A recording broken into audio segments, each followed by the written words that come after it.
Season 42, war number 10, and we're up against AF. And this time my team will be Tigra, Valkyrie and Future Ant-Man. I will be taking Path 1 in Section 1, as well as that Mangog on the shared fight. Then I'm taking that Weapon X and Kingpin there to open up Section 2. And then I'm once again on Path 8 in Section 2, and I'm also taking the Rintrah and Sersi on the shared fights. And finally, for the boss island, I will be taking Gorr and Korg on the right side.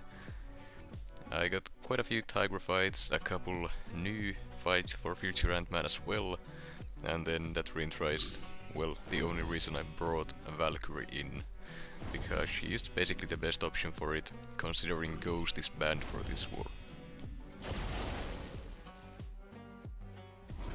Starting off this war with a couple Tigra fights. Here we have a King Groot on the personal space regeneration node, and well, usually when I have some Tigra fights back to back, I like to put on an advanced power boost to make each one of the fights last around 15 seconds or so, but at this point in the season I am running pretty low on those, so I decided to take these Section 1 fights without it. With that in mind, the game plan was to just push King Groot to his corner, bait and punish some heavy attacks or special ones with my heavy to get some ruptures on him, and then just nuke him down with a single special 2, and down he goes with a plenty of overkill as well. A very simple fight, no real risk there at all. The neutralize keeps the regen in check, so there is absolutely nothing to worry about. And then next up we have a Mordo on the Masochism Overtime node, and my plan was to bait and punish his special ones with my heavy attack, but I played this fight pretty horribly. I didn't really get a chance to bait any special ones, and yeah, it makes this fight last a little bit longer than I'd like it to. And now a cool thing about this matchup in general is that Tigra's double medium bypasses the astral evade. So you can parry and throw a medium perfectly fine, like we see here. He tries to evade, but the second hit catches him before he actually counter hits, so you get safe openings even without the White Magneto pre-fight there with your parries. Now I could have been punishing his special 2s with my heavy, but I didn't want to risk messing up the spacing. So instead of doing that, I just threw some basic attacks to take him down slowly but surely, and the fight wasn't too bad. Next up we have a Mangog on the personal space regeneration, recovery, resistance is futile, and then the placebo node as well. I'm taking this one with Tigra, and the game plan here is to bait and punish his heavy attacks with my heavy to build up power and ruptures on him, get to my special 2, nuke him down with that. If the special 2 itself is not enough to finish him off, I should be at or very close to my special 1, then I just gotta chain it in to finish the job. I don't want to be baiting any specials from him, and the fight goes basically perfectly. He didn't get to do much there. So Tigra is one of the better options for that node in general, because everything the node does is countered with neutralize. Then we have a Weapon X on the Hazard Shift, Incinerate and Shock node along with Aggression Prowess, and I'm taking this fight with Future Ant-Man. I have the Odin's Shock Resistance pre-fight to allow me to deal with the shock debuffs, and then I also used an invulnerability boost just to be sure I wouldn't die if I get comboed. It is a nice safety net to have, but thinking about it now, Future Ant-Man doesn't really need it. The game plan here was to kinda just figure it out as I go. Future Ant-Man doesn't really have any way to deal with the regen, Weapon X has, but the one thing I got going for me here is the fact that Weapon X does not regenerate burst damage, so the special 2 damage while the power detonation is active is unaffected. That being said, I threw that first one without any disintegrations, just to see how much damage it would do, and now, at this point my game plan is to get a couple disintegrations on, then throw the special 2 to nuke him down the rest of the way. I did make a slight mistake here trying to go for a stand-up intercept. I got clipped, but the invulnerability boost saved me along with the 90% reduction to bleed debuff duration from his sick ability. So I got one disintegration on him, got to my special 3, so I finished my combo on a light, so that allowed me to use my special 2 instead. It nuked him down all the way to roughly 5%, and then a few more hits and down he goes. I'm very happy with how that fight went, even though I did get clipped, but that just goes to show how safe Virtuant-Man really can be. Then next up we have a Kingpin on the Scare Stiff and Power Focus 2 node, and I'm taking this fight with Virtuant-Man as well. Now I still have the invulnerability boost on, and this was the main fight I was concerned about.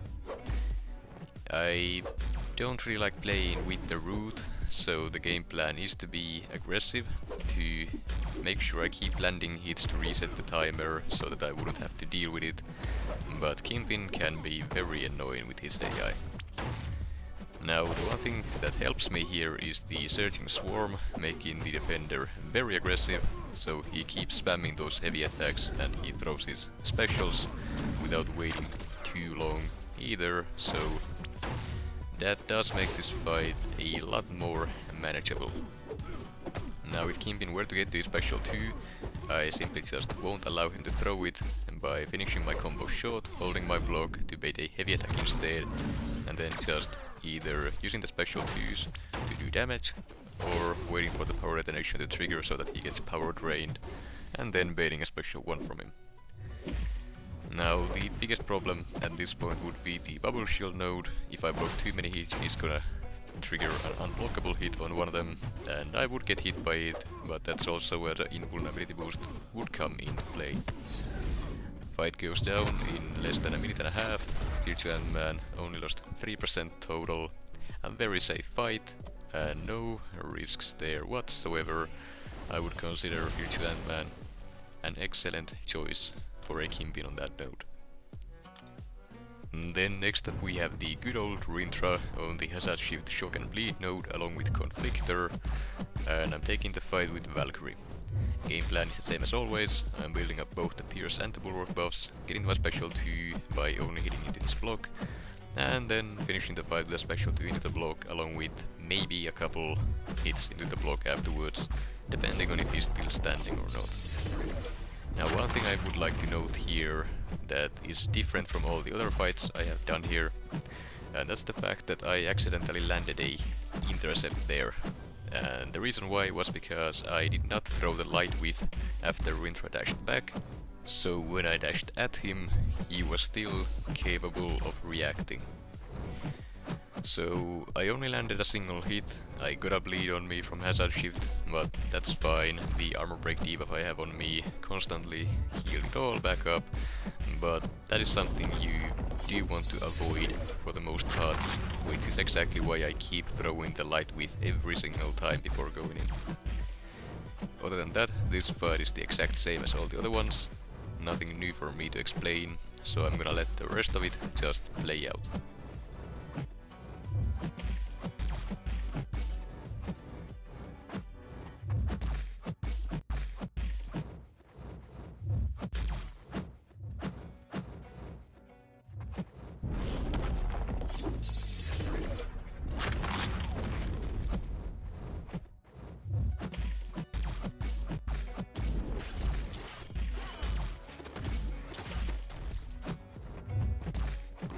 And there we go, another Rintrah down. Valkyrie finished at full health, and no risk there whatsoever, as long as the AI isn't extremely aggressive.